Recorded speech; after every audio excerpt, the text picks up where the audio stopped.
Tema firman Tuhan hari ini true love, karena berkenaan dengan Valentine Day, ya, atau hari kasih sayang. Saya tidak tahu ini sejarahnya dari mana. Bapak Ibu bisa googling sendiri, ya, karena saya ceritakan itu berarti waktu kita habis hanya untuk menceritakan sejarah dari kasih sayang. Karena hari ini hari kasih sayang tidak ada dalam Alkitab, maka saya tidak perlu membahas. Ya, silakan googling sendiri, cari sejarah Valentine Day. Jangan sampai Bapak Ibu dan Saudara, anak-anak sudah merayakan Valentine Day, tapi tidak paham apa itu hari kasih sayang. Bagaimana bisa ada hari kasih sayang dan hari-hari lain itu hari kebencian, hari kemarahan? Bagaimana hanya 14 Februari saja itu hari kasih sayang, sementara 15 Februari hari kebencian, hari permusuhan, hari dendam, hari marah-marah. Ya, hari ini ada semua penuh sukacita, ya. Apalagi yang punya pasangan. Apalagi yang punya pasangan hari ini sedang kasmaran. Yang jomblo dibicara. Pasangan saling memberi salam. Happy Valentine dengan kata-kata yang mesra, dengan kata-kata yang indah lewat WA, lewat Facebook, lewat Twitter, lewat Instagram, dan lain-lain seperti itu. Kulalui hari-hari tanpa dirimu, rasanya sepi. Kalau ada kamu di sisiku, maka setiap hari adalah hari Valentine. Kayaknya ada yang pipinya merona ya pagi. Pagi sudah sibuk dengan gadgetnya. Ya, lalu kemudian ujungnya nggak enak. Pagi-pagi istri saya bilang happy Valentine sayang, tapi ujungnya nggak enak. Mana hadiahnya?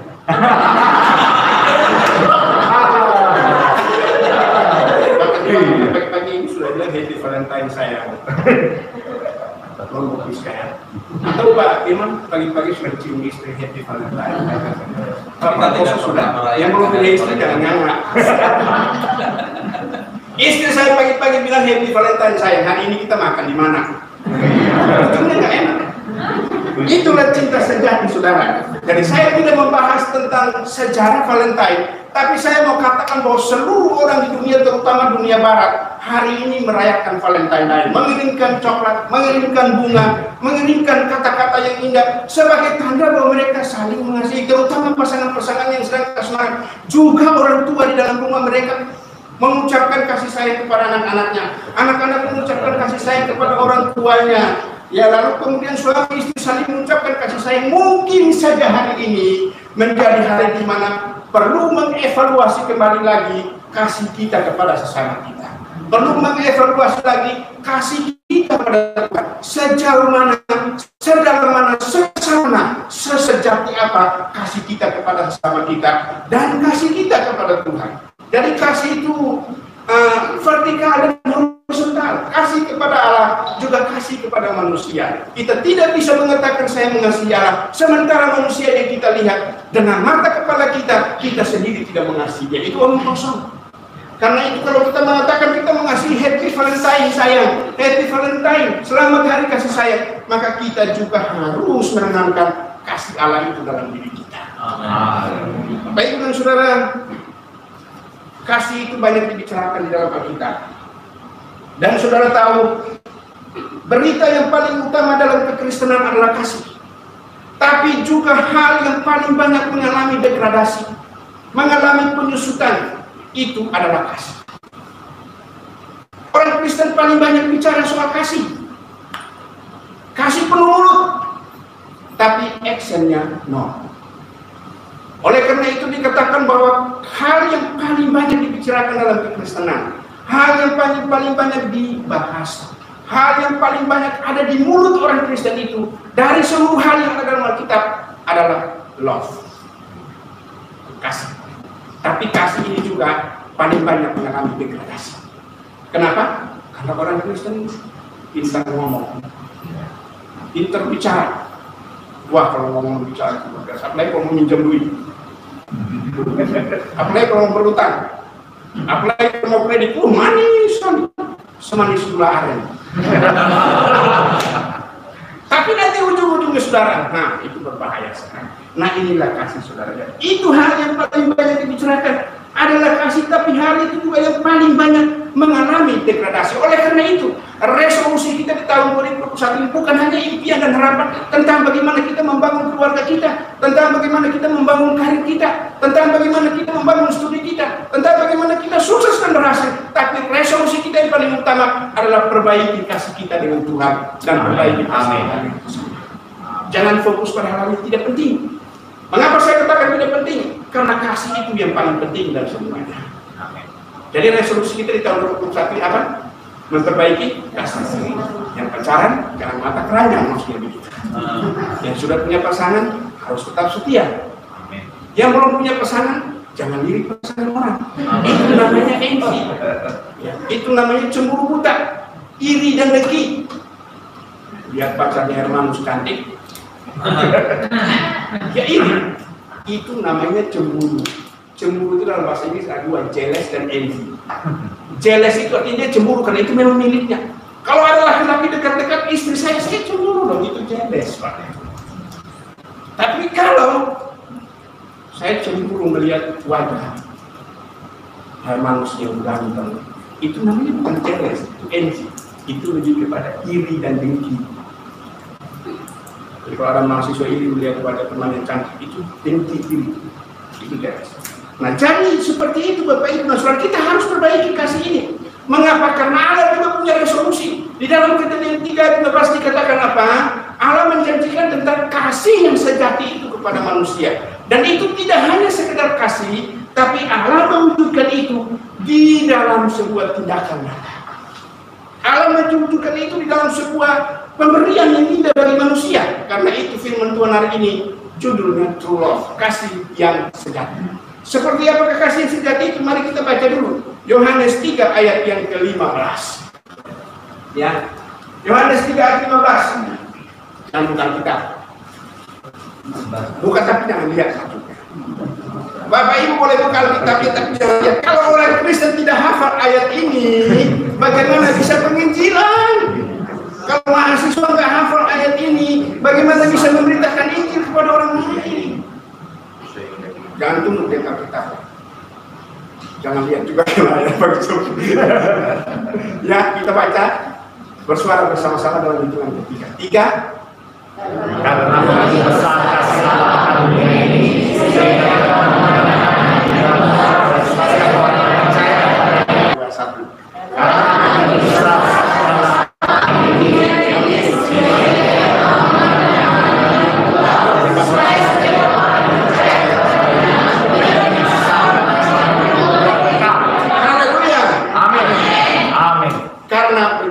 besar kasih Allah kepada dunia ini. Seperti apakah kasih sejati? Seperti apakah kasih Allah itu? Yohanes 3 ayat 16. Karena begitu besar kasih Allah, ya, sebesar apakah kasih Allah itu Bapak Ibu, sehingga firman Tuhan mengatakan begitu besar.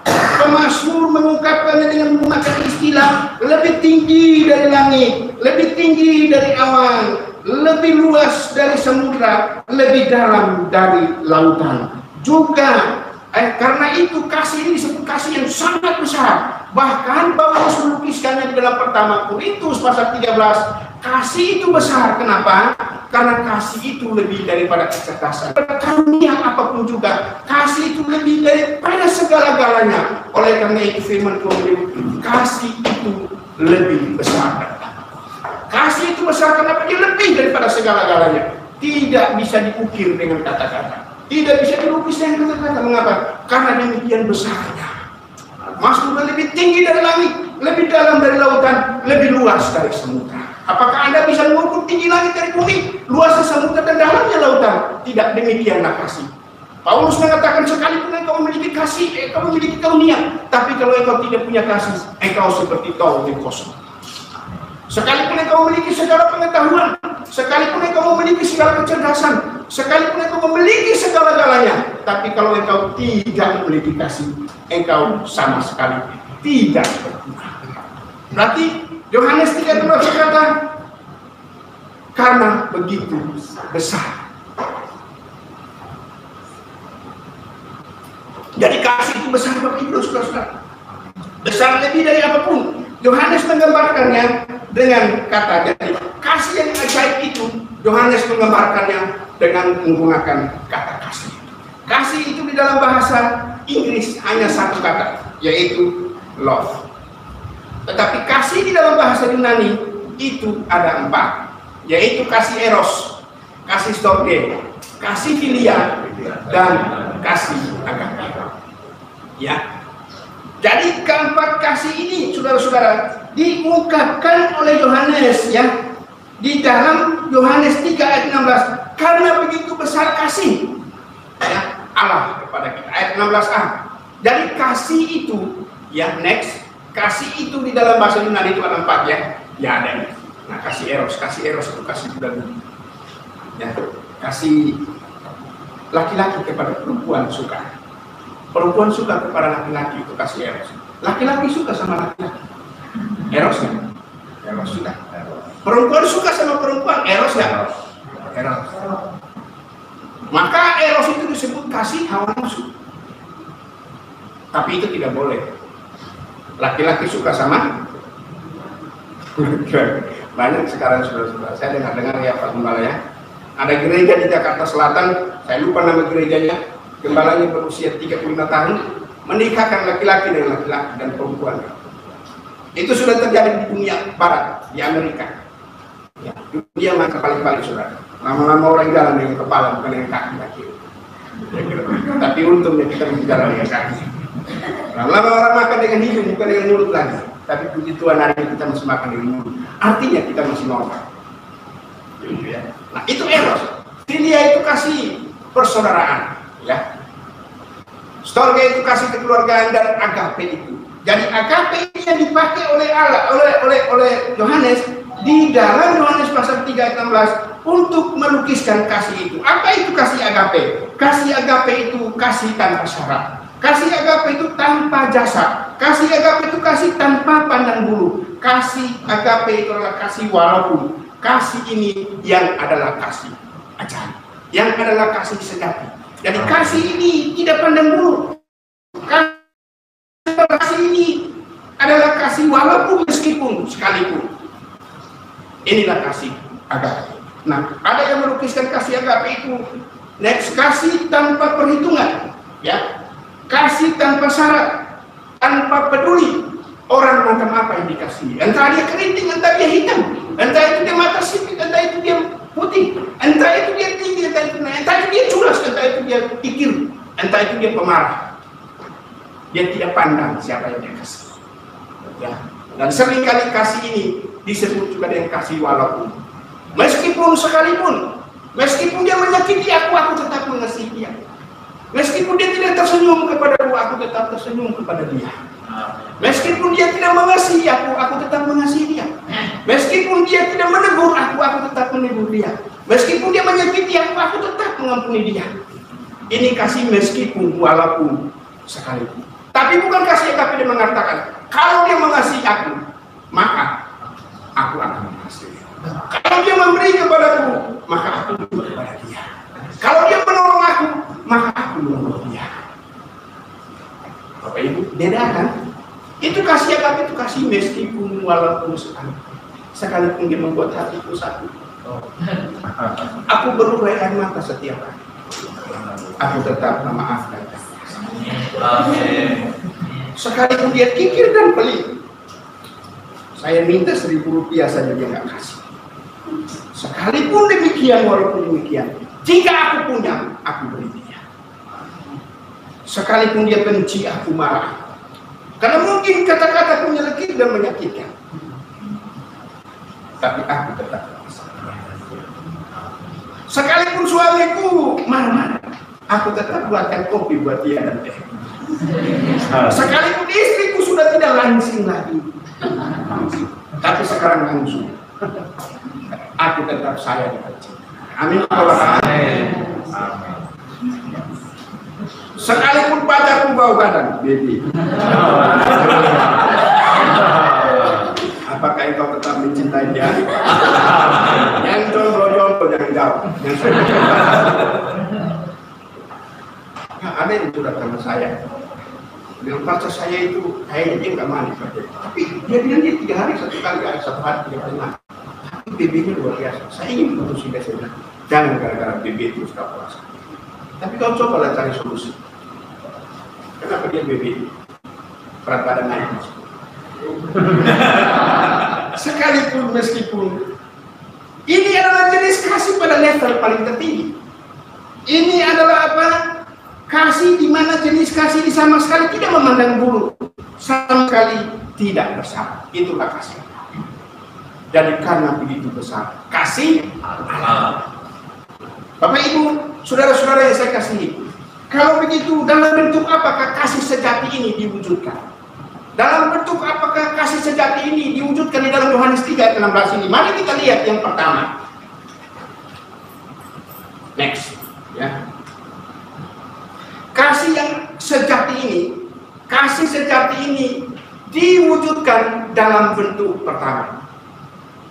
Kasih sejati diwujudkan dengan tindakan atau action. Jadi kalau kasih sejati itu kita bicara kasih sejati, maka kasih sejati itu Allah sudah wujudkan di dalam sebuah tindakan nyata, di dalam sebuah action, ya. Kebesaran kasih Allah ditunjukkan dalam tindakan nyata, yaitu apa? Mengaruniakan anaknya yang itu tindakannya. Jadi ketika Allah bicara tentang resolusi kasih di dalam Kejadian 3 ayat 15, Allah tidak diam saja, tapi itu diikuti oleh tindakan nyata atau action, yaitu apa? Mengaruniakan anaknya yang memberi. Next. Perhatikan slide ya. Sehingga ia telah mengaruniakan anaknya yang kita dulu di anak, karena yang kita bahas memberi. Jadi tindakan dari kasih sejati itu memberi, mengerjakan memberi, itu tindakan nyata Bapak Ibu dan saudara-saudara. Dan dia berikan anaknya bukan untuk tetap hidup, dan dia berikan anaknya ke dalam dunia ini supaya bukan selamat, tapi anehnya dia berikan anaknya untuk mati. Siapa yang rela memberikan anaknya untuk mati? Saya minta ibu-ibu yang sudah punya anak, berikan anak 1 dong. Saya mau korban, mau nggak Bu? Ibu nggak akan mau. Saya apa polisi Bapak jangan macam-macam. Anak saya cuma 1. Bapak minta. Ini anak itu dan saudara-saudara perhatikan, untuk dibunuh, untuk menderita, untuk disiksa, untuk disalibkan dan untuk mati. Ayah siapa yang tega memberikan anaknya untuk dibunuh? Ibu siapa yang tega memberikan anaknya untuk menderita dan tersiksa? Tidak ada.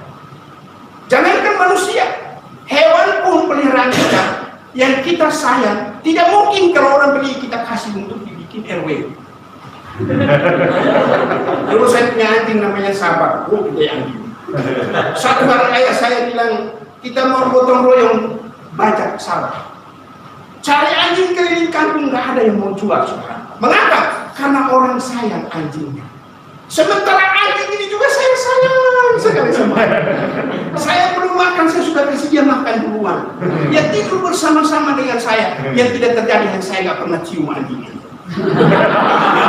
Tapi sekali saya pulang ibu, Bapak, saya pulang anjingnya sudah tidak ada di rumah. Saya panggil, sabar. Minta nomor. Padahal ketika saya sampai di halaman, anjing ini sudah muncul menyambut saya dengan ekornya. Goyang-goyang ini. Tapi dia nggak muncul hari ini. Kemana gerangan anjing saya? Saya cari di bawah kolong-kolong tempat tidur, saudara. Di bawah kolong-kolong yang lain tidak ada anjing ini. Kemana anjing ini? Lalu kemudian mama saya datang yang berurai air mata. Anjingmu sudah diambil Papa, dibawa ke sawah untuk dipotong, memberi makan orang yang potong royong banyak sawah. Seketika itu juga saya nangis merang-rang, saudara-saudara. Saya menangis sekali jadinya. Saya mengingat wajah Sabar yang begitu teduh. Ekornya digoyang-goyang. Saya tidak tega dan tidak rela Sabar dipotong, Sabar dibunuh. Itu binatang, saudara-saudara. Kucing kami di rumah ada seekor kucing namanya Gendut. Memang dia gendut. Kucing liar, kan? Ini kucing liar. Kalau mahasiswa datang ke rumah pasti tahu kucing ini. Kemarin kita sama Arif datang konsul skripsi. Mereka lihat kucing itu. Kucing itu kucing liar, tapi dia datang. Dia datang kepada saya. Lalu kemudian apa? Saya beli makanan kucing. Istri saya bilang, ngapain kasih makan kucing liar? Saya beli makanan kucing, saudara. Ya, saya kasih dia 2 tempat makan, 1 air, 1 makan. Pagi-pagi saya belum sarapan, saya sudah suruh dia makan. Tadi pagi sebelum kita datang saya kasih makanannya, kasih air. Saya sayang dia. Jangan coba-coba ada tetangga yang timpuk dia atau sidang dengan air. Saya datang. Itu binatang, saudara-saudara. Itu binatang. Kita demikian sayang sama peliharaan kita. Kita demikian sayang sama binatang yang kita pelihara. Apalagi manusia yang nilainya lebih dari segala-galanya. Allah memberikan itu bukan untuk selamat. Allah memberikan anaknya yang tunggal itu bukan untuk selamat, bukan untuk menyelamatkan diri, bukan untuk hidup, tapi Allah memberikan itu dengan tujuan untuk menderita mati bagi manusia. Ini sesuatu yang di luar akal. Inilah kasih sejati. Dia memberikan itu kepada kita, saudara-saudara. Maka firman Tuhan di dalam 1 Yohanes 1 ayat 9 dan 10 berkata demikian. Dalam hal ini kasih Allah dinyatakan di tengah-tengah kita, yaitu bahwa Allah telah mengutus anaknya yang tunggal ke dalam dunia, supaya kita yang hidup olehnya. Inilah kasih itu, bukan kita yang telah mengasihi Allah, tetapi Allah yang telah mengasihi kita dan yang telah mengutus anaknya sebagai apa? Pendamaian dosa-dosa kita. Kalau sebagai pendamaian dosa-dosa kita, berarti dia harus mati, baru kemudian ada penebusan. Ini rencana Allah dalam keterangan. Ini yang disebut dengan love, kasih yang sejati. Lalu kemudian saudara-saudara, inilah kasih di mana Allah memberikan anaknya itu tanpa Allah harus berpikir. Karena memang ini sudah ditentukan di dalam firman Tuhan. Allah sudah ngomong di dalam Kejadian 3 ayat 15, dan itu harus diwujudkan di dalam sebuah tindakan nyata, yaitu memberi anaknya. Paulus menegaskan ini lagi dalam Roma pasal 5 ayat 8. Akan tetapi Allah menunjukkan kasih-Nya kepada kita oleh karena Kristus apa? Telah mati untuk kita ketika kita masih berdosa. Jadi kita datang ke dalam dunia ini bukan untuk hidup, bukan untuk selamat, tapi untuk mati. Tega benar Allah memberi anaknya untuk dibunuh karena orang yang dia cintai. Itu saudara dan saya. Ini sebuah kasih sejati yang luar biasa, saudara-saudara. Ya, kasih sejati yang sama juga, ya, harus ada di dalam hidup kita. Kasih sejati yang sama juga harus kita menghidupi kasih itu. Firman Tuhan memberi gambaran kepada kita. Firman Tuhan mengajar kita tentang banyak sekali kasih di dalam Alkitab. Bagaimana orang bertindak di luar nalar, bagaimana orang bertindak dengan tidak memikirkan dirinya, tapi memberi segala sesuatu untuk orang lain. Misalnya di dalam Lukas pasalnya yang ke-10 ayat 33 sampai 35. Di sana kita baca, lalu datang seorang Samaria yang sedang dalam perjalanan ke tempat itu, dan ketika ia melihat orang itu, tergeraklah hatinya oleh belas kasihan. Ayat 34. Ia pergi kepadanya lalu membalut luka-lukanya. Perhatikan tindakannya. Apa yang dia lakukan? Ada tindakan, ada action. Ketika hatinya itu tergerak oleh belas kasihan, ketika dia sedih melihat orang itu, ketika hatinya terpilu melihat orang yang dirampok dan dipukul itu, tindakan nyata, maka ada action. Tidak hanya dia berbelas kasih saja, tidak, kasihannya, kasihan orang ini dipukul sampai darah-darah, kasihannya orang ini kok dari mana, siapa, anak siapa gitu, om siapa, kakek siapa. Dia tidak hanya sekedar berbelas kasih, dia tidak hanya sekedar mengucapkan kasihan dari mulutnya, tapi ayat yang berkata ia pergi kepadanya lalu apa? Membantu. Sesudah itu apa? Ia menyirami dengan minyak dan anggur. Lalu kemudian apa? Tidak, ia menaikkan orang ayat ini. Keledai itu tundangan pribadi. Pada zaman itu tidak boleh orang lain main keledai. Tapi orang ini bertindak saja. Anggur dan minyak itu sesuatu orang sakit. Lalu membawanya ke tempat penginapan, dan tidak hanya dibawa ke sana, tapi dia merawat. Artinya apa? Ini tindakan yang luar biasa. Keesokan harinya ia menyerahkan orang ini, dan jika kau melancarkan lebih dari ini, aku akan menggantinya waktu aku. Ini tindakan kasih yang luar biasa. Tindakan kasih tanpa memikirkan dirinya. Jadi ketika hati kita tergerak oleh belas kasih, ketika kita melihat keadaan seseorang sangat memprihatinkan, ketika kita melihat keadaan seseorang sangat menyedihkan, mungkin dia kurang makan, mungkin dia kurang beras, mungkin dia kurang uang, karena tidak punya pekerjaan, karena tekanan ekonomi, karena faktor-faktor yang lain, tidak cukup hanya kita berkata, kasihan. Seringkali kita mendengarkan kalimat ini, kasihannya. Seringkali kalimat ini terlontar dari mulut kita, kasihannya. Tapi pertanyaan saya hari ini, sebagai refleksi bagi kita, sudahkah kita wujudkan itu dalam sebuah kata-kata? Sudahkah kita wujudkan itu dalam sebuah action? Memberi orang itu sesuatu, merawat orang itu, memperhatikan orang itu, berbagi dengan orang itu, atau menolong orang itu. Mari kita refleksi pribadi kita masing-masing Bapak Ibu. Sudah kita melakukan itu? Atau hati kita masih keras? Hati kita masih begitu dibebani oleh perasaan-perasaan kurang, perasaan rugi, dan lain-lain sebagainya. Perasaan gagal, perasaan nanti kalau saya tolong dia gimana ya? Sayanya sendiri gimana? Ya. Saya sendiri juga susah. Saya sendiri juga sakit, Pak. Saya sendiri juga menderita, Pak. Saya sendiri juga berkekurangan, Pak. Bagaimana mungkin saya bisa tolong orang itu? Tapi firman Tuhan mengharuskan kita melakukan itu. Kalau engkau menutup dirimu dan memikirkan dirimu sendiri dan menjadi egois, maka sesungguhnya engkau menutup kasih Allah terhadap dirimu sendiri. Mengapa saya katakan demikian? Kalau kita baca kisah di dalam 1 Samuel 22 ayat 2, 1 dan 2, ketika Daud ada dalam masalah, problem yang sangat besar sekali, dan dia lari menyembunyikan diri, bukan berarti bahwa dia merasa tenang. Tuhan mengizinkan 400 orang bermasalah datang. Apa tujuannya? Itu namanya terapi Tuhan. Ketika engkau ada dalam masalah, jangan tutup diri. Jangan mengasihani dirimu sendiri. Jangan egois.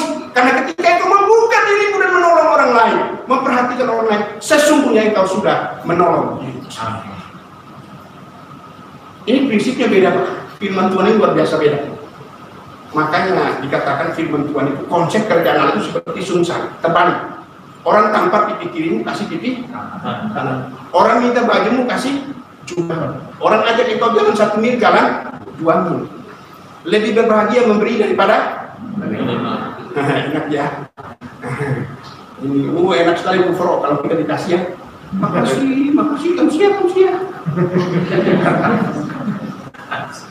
Makasih. Tapi kalau memberi, tunggu dulu. Kita hitung dulu. Berkat Tuhan mari hitunglah, kami kagum oleh kasih. Pernah engkau itu berkat Tuhan dalam hidup? Atau engkau itu? Buka, enggak.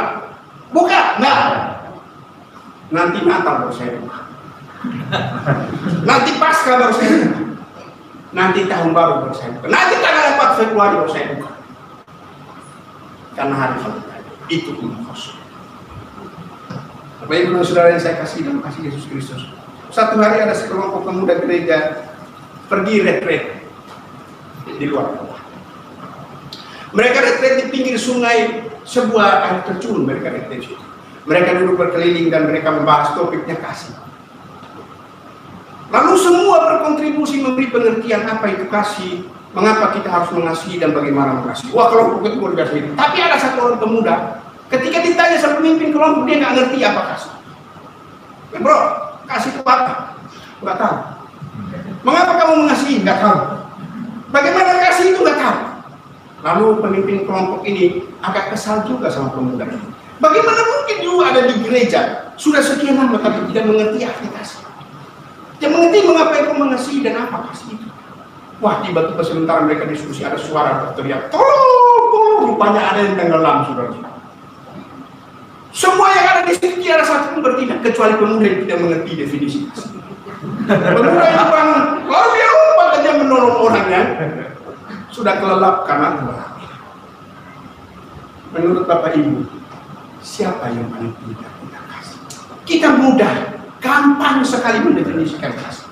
Apalagi mahasiswa kita ada kasih. Wow, dia mulai menguraikan eros, filia, stoke, dia mulai menguraikan yang panjang lebar. Tapi coba temannya susah. Enggak. Ya. 10.000 aja untuk bantu temani orang tua berduka cita, enggak ada. Saya ngomong hari ini jelas, supaya kalian benar. 10.000, 20.000 rupiah aja di share di grup. Nggak ada mahasiswa yang tergerak. Belas kasihnya itu nggak ada. Rasa care-nya itu nggak ada. Kebersamaannya nggak ada. Jangan ngomong kasih. Itu bukan true love. Semua yang ada di STK Taurus adalah keluarga. Amin. Amin. Amin. Amin. Semua yang ada di sini keluarga. Kita satu family. Kita satu DNA. Yang satu sakit, yang lain juga sakit. Yang satu kurang, yang lain juga kurang. Yang satu menderita, yang lain juga menderita. Yang satu sedih, yang lain juga sedih. Seperti itu kira-kira. Jadi jangan tutup hatimu.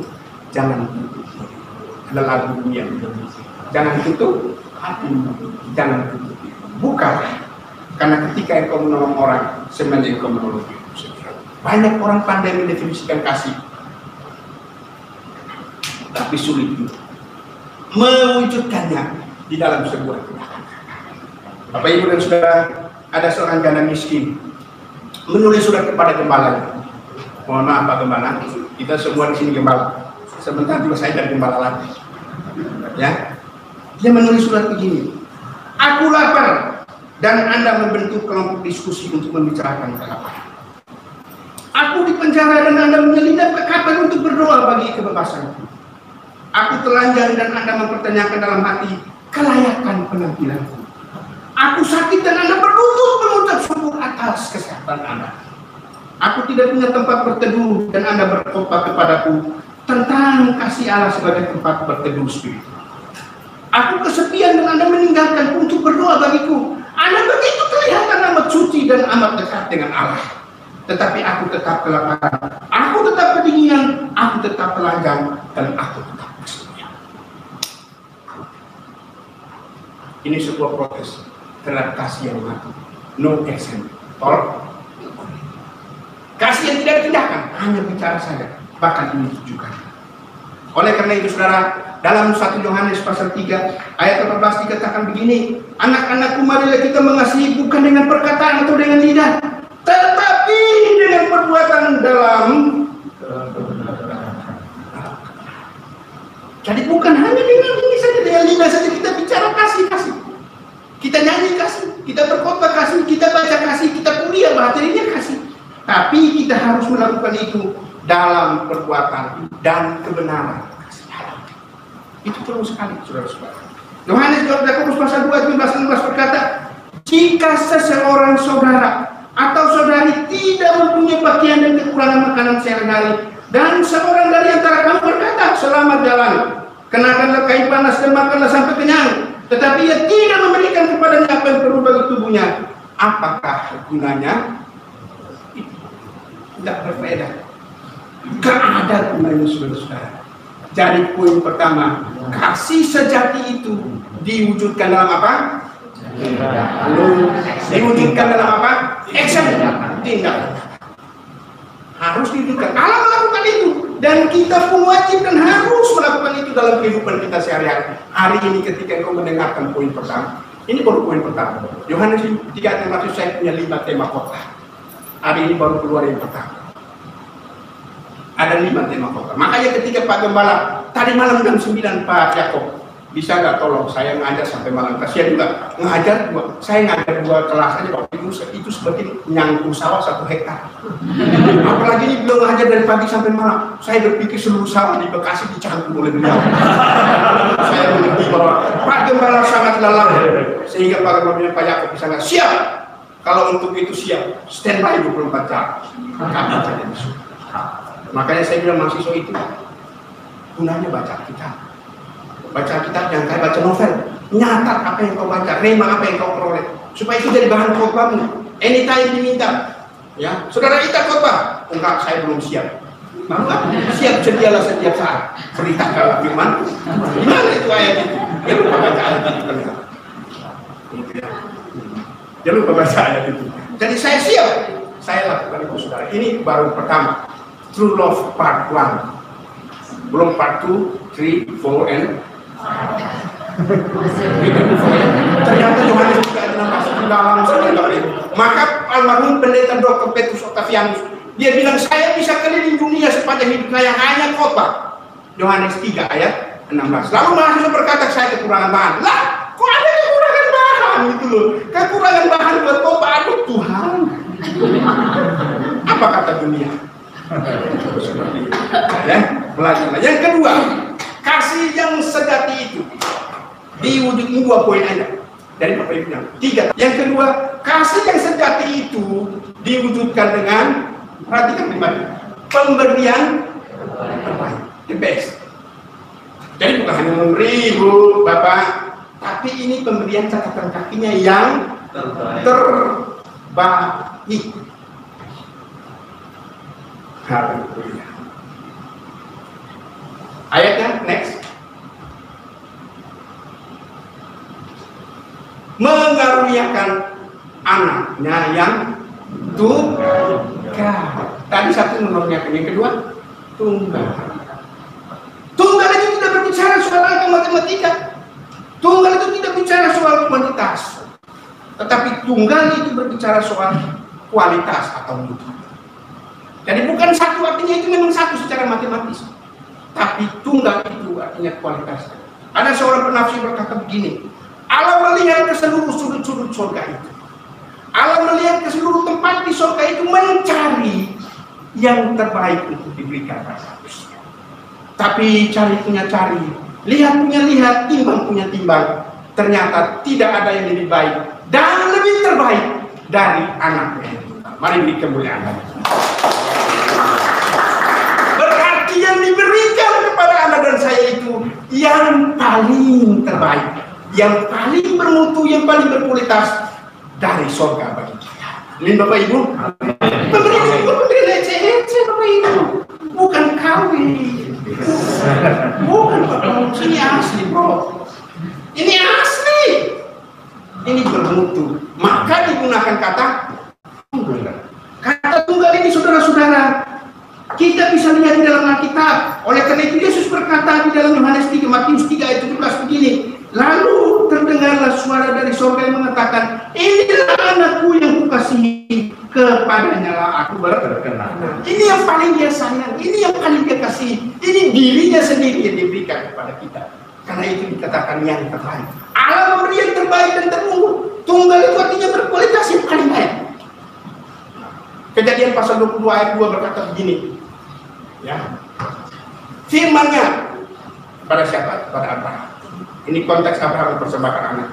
Ambillah anakmu yang tunggal itu, yang engkau kasihi, yakni Ishak, pergilah ke tanah Moria dan persembahkanlah dia di sana sebagai korban bakaran pada salah satu gunung yang ditetapkan kepadamu. Ambillah anakmu yang tunggal. Tunggal itu satu, yang terbaik yang dikasihi. Itu anak janji, saudara-saudara. Ya, Ishak lahir itu Abraham umurnya cepet. Sarah umurnya 75. Waduh, nenek-nenek melahirkan Pak. Opa-opa masih produktif. Dalam psikologi perkembangan itu tidak mungkin. Dalam psikologi perkembangan siklus hidup manusia itu tidak mungkin. Tapi apa yang tidak mungkin bagi manusia, bagi ibu manusia, itu mungkin. Amin.